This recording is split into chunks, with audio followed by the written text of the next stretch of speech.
அல்லாஹு தாலா இந்த இஸ்லாம் மார்க்கத்தை மனிதனுடைய வாழ்க்கைக்கு பொருத்தமான இயற்கையான ஒரு மார்க்கமாகத்தான் ஆக்கியிருக்கின்றான். இது போன்ற ஒரு அமைப்பு இந்த உலகத்தில் உள்ள வேறு எந்த ஒரு சமயத்திலும் கிடையவே கிடையாது.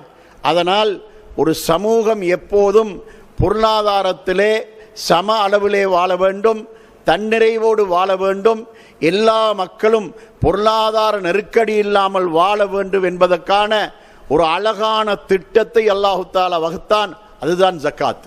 இந்த ஜக்காத்து கடமையாக்கப்படுகின்ற காலம் ஹிஜ்ரத்துக்கு பின்னால், மக்காவிலிருந்து மதீனாவுக்கு ஹிஜ்ரத்து சென்றதுக்கு பின்னால் தான் இந்த ஜக்காத்து கடமையாக்கப்பட்டது. மக்காவில் இருக்கின்ற போது ஜக்காத்து கடமையாக்கப்படாமல் இருந்ததற்கான ஒரு காரணம் இருக்கின்றது. ஒன்று, முஸ்லீம்கள் மிக குறைவானவர்களாக இருந்தார்கள். இரண்டாவது, ஒரு கூட்டமைப்பான ஒரு அமைப்பு மக்காவில் இருக்கவில்லை. மக்காவில் இருந்த முஸ்லீம்கள் எல்லாம் சிதறி வாழ்ந்து கொண்டிருந்தார்கள். ஒன்றுபட்டு ஒரே இடத்திலே ஒரே சமூகமாக வாழுகின்ற அமைப்பு மக்காவில் இருக்கவில்லை. மதீனாவுக்கு ஹிஜ்ரத்து சென்றதற்கு பின்னால் முஸ்லீம்கள் ஒரு தலைமைத்துவம் கீழ் ஒரு கூட்டமைப்பாக கட்டுக்கோப்பாக வாழுகின்ற ஒரு அமைப்பை அல்லாஹ் ஏற்படுத்தினான். அப்படியான அமைப்பு ஏற்படுத்தப்பட்டதற்கு பின்னால் தான் அல்லாஹு தஆலா ஹிஜ்ரத்துக்கு 2.5 வருடங்களுக்கு பின்னால் தான் ஜக்காத்தை கடமையாக்கினான். ஜக்காத்து கடமையாக்கப்பட்ட காலத்திலிருந்து நபி ஸல்லல்லாஹு அலைஹி வஸல்லம் அவர்கள் வஃபாத்தாகின்ற வரைக்கும் தொடர்ச்சியாக இந்த ஜக்காத்தை நபி ஸல்லல்லாஹு அலைஹி வஸல்லம் அவர்கள் நிறைவேற்றினார்கள். இந்த ஜக்காத்து என்பது சமூகத்துடைய பொருளாதாரத்திலே ஒரு சமநிலையை ஏற்படுத்தக்கூடிய ஒரு சிறப்பான ஒரு செயல்பாடாக இருக்கின்றது.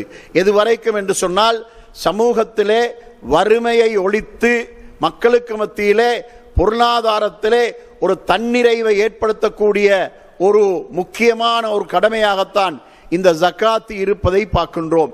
இந்த ஜக்காத்தை நபி ஸல்லல்லாஹு அலைஹி வஸல்லம் அவர்கள் நடைமுறைப்படுத்த தொடங்கிய முதலாவது வருஷத்திலிருந்தே அல்லாஹு தஆலா இதனை கூட்டமைப்பாக நிறைவேற்றுகின்ற ஒரு கடமை அல்லாஹு தஆலா விதித்தான்.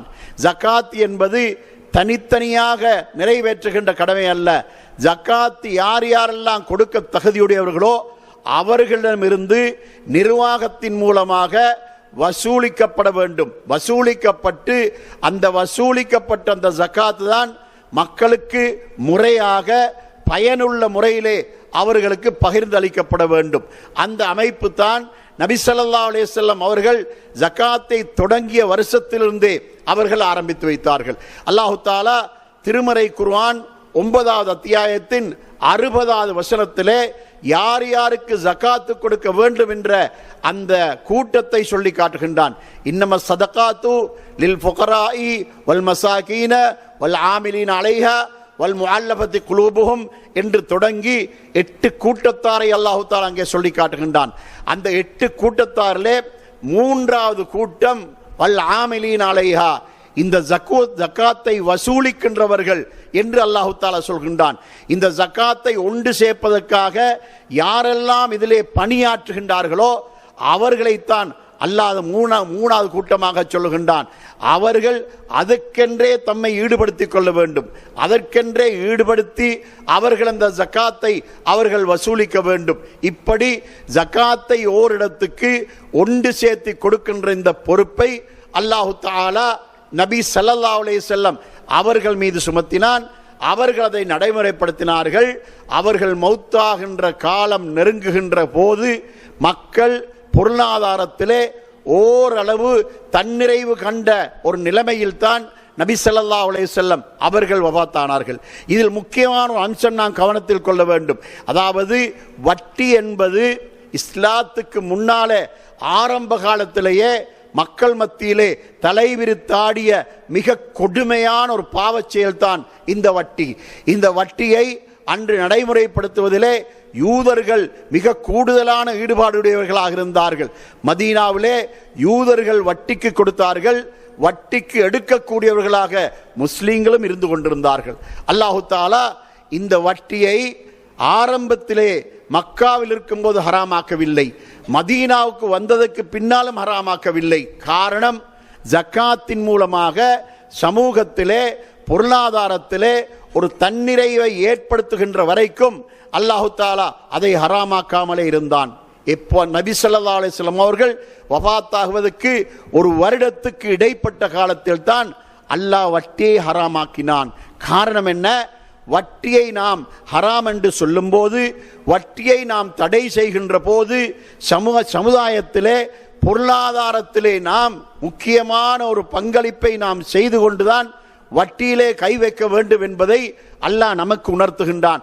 அதனால் அல்லாஹ் எப்பொழுது ஹராம் என்று சொன்னானோ அன்றிலிருந்து இன்று வரைக்கும் ஹராம் தான், இனிமேலும் ஹராம் தான். ஆனால் அல்லாஹ் தஆலாவுடைய ஏற்பாடு என்னவென்று சொன்னால், ஜக்காத்தின் மூலமாக சமுதாயத்திலே ஒரு தன்னிறைவை, பொருளாதாரத்தில் ஒரு தன்னிறைவை ஏற்படுத்துகின்ற பொறுப்பையும் கடமையையும் அல்லாஹ் தஆலா நமக்கு உணர்த்துவதற்காகத்தான் வட்டியை திடீரென்று ஹராமாக்காமல் பொருளாதாரத்தின் மூலமாக, ஜக்காத்தின் மூலமாக பொருளாதாரத்தில் ஒரு தன்னிறைவை ஏற்படுத்தி அதற்கு பின்னால் அல்லாஹ் வட்டியை ஹராமாக்குகின்றான்.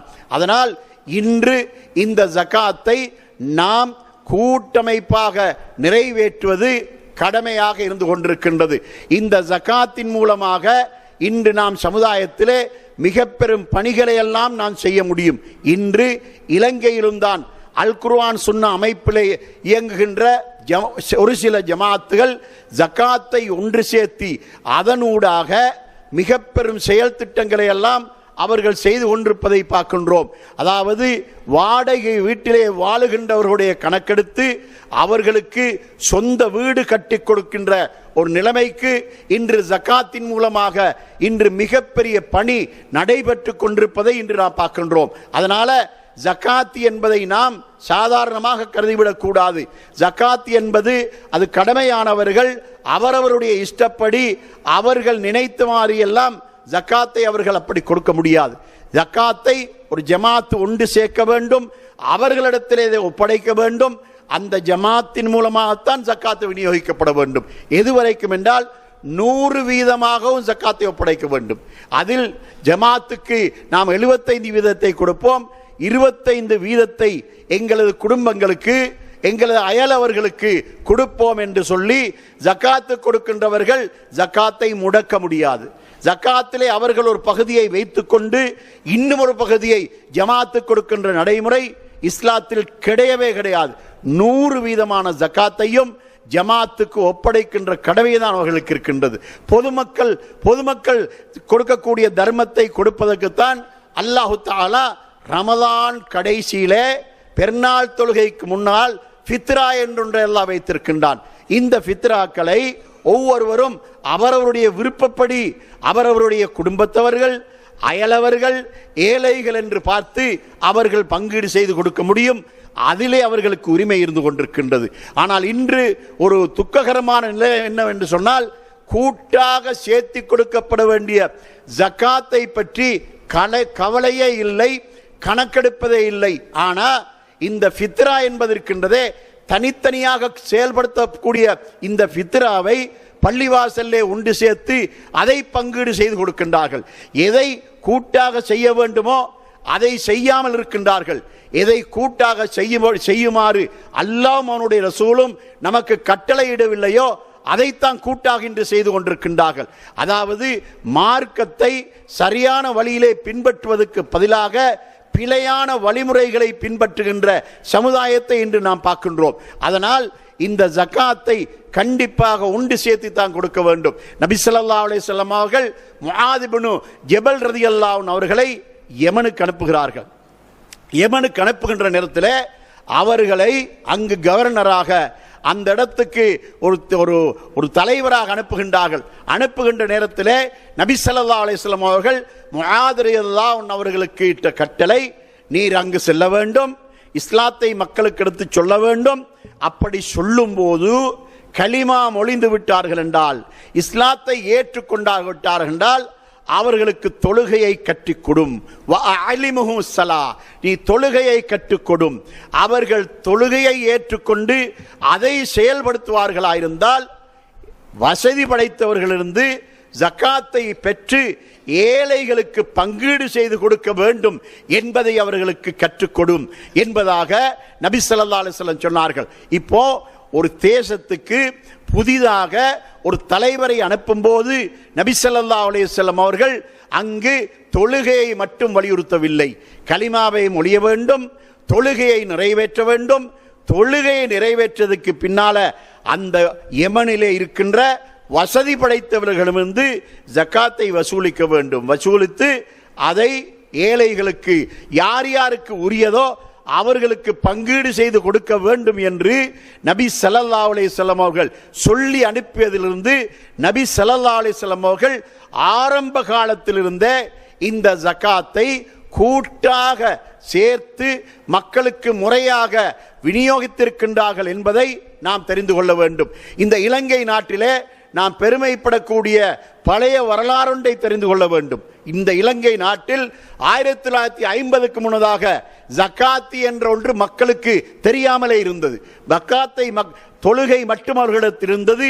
தொழுகையிலும் சுன்னா இல்லை, பித்அத்துகள் அடங்கிய தொழுகைதான் மக்களிடத்தில் இருந்தது. ஜக்காத்தை பற்றி எதுவுமே தெரியாது. யார் யார் விரும்புகின்றார்களோ அவர்கள் விரும்புகின்ற அந்த பணத்தை மக்களுக்கு கொடுக்கின்ற நடைமுறைதான் இருந்தது. ஆனால் ஜமியத் அன்சார் சுன்னத் முஹம்மதியா என்ற இந்த அமைப்பு உருவாக்கப்பட்டதற்கு பின்னால் ஜகாத்தை கூட்டாக சேர்த்து கொடுக்க வேண்டும் என்ற அந்த நடைமுறைக்கு கொண்டு வரப்பட்டது. அந்த நடைமுறை இன்று வரையும் கடைபிடிக்கப்பட்டு கொண்டிருக்கின்றது.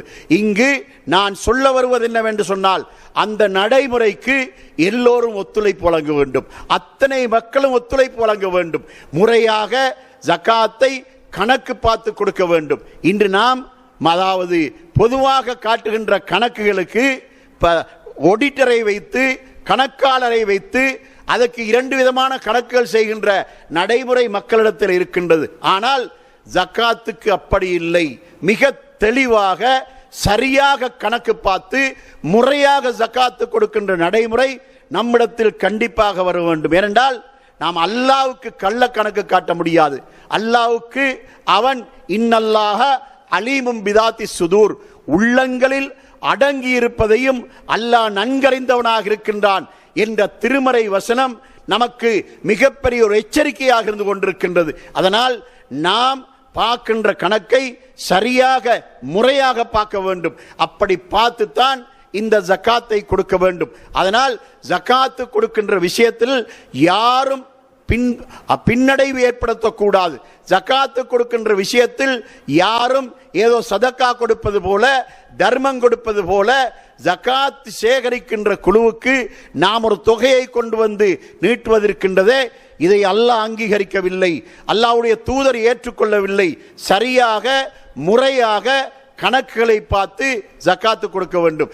ஜக்காத்தை பெற்றுக்கொள்ளக்கூடிய அந்த பைத்து ஜக்காத் கூட அதை பயனுள்ள முறையிலே மக்களுக்கு சரியான முறையிலே அதை பங்கீடு செய்து அவர்களுடைய வாழ்க்கையிலே முன்னேற்றத்துக்கான வழிகளை காட்ட வேண்டும்.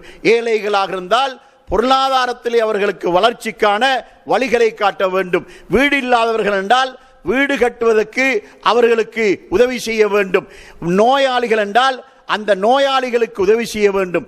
இப்படி அந்த 8 கூட்டத்தாரிலே அதை வசூலிக்கின்ற அந்த கூட்டத்தாரை தவிர இப்போது உலகத்திலே இல்லாத சில பிரிவினர் இருக்கின்றார்கள். அதாவது அல்லாஹ்வுடைய பாதையிலே போர் செய்கின்றவர்கள் என்ற ஒரு கூட்டம் இருக்கின்றது.